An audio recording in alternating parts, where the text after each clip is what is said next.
এমন মুসলমান আছেন তিনি ভাবছেন মনে মনে যে আমাদের গরু জবাই বন্ধ হয়ে গেল, বড় ক্ষতি হয়েছে। কিন্তু বিরাদার ইসলাম, আমাদের কুরবানির কনসেপ্ট, কুরবানির আরম্ভ কখন থেকে হয়েছে তার প্রথম দিকটা দেখতে হবে। শুরুয়াত क्या है কুরবানি। যখন কোরআন ও হাদিস খুলে দেখবেন, কোরআন ও হাদিসের ব্যাখ্যা দেখবেন, পরিষ্কার বোঝা যাবে এই কুরবানি আল্লাহকে রাজি করার জন্য। কুরবানি কখন হয়েছিল? হযরত সাইয়্যিদানা ইব্রাহিম খলিলুল্লাহ আলাইহিস সালাতু ওয়াস সালাম স্বপ্ন দেখেছিলেন। আল্লাহর পক্ষ থেকে স্বপ্ন দেওয়া হয়েছিল, হে ইব্রাহিম, তোমার সবচেয়ে প্রিয় যে বস্তু সেটাকে আমার রাস্তায় কুরবানি দাও।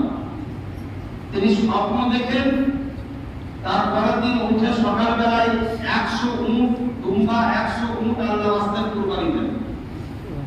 তারপরে আবার দ্বিতীয় সেই রাতে আবার স্বপ্ন আছে, হে ইব্রাহিম, তোমার সবচেয়ে প্রিয় যে বস্তু আমার রাস্তায় কুরবানি দাও। আবার তিনি দ্বিতীয় দিন 200 উট কুরবানি দেন।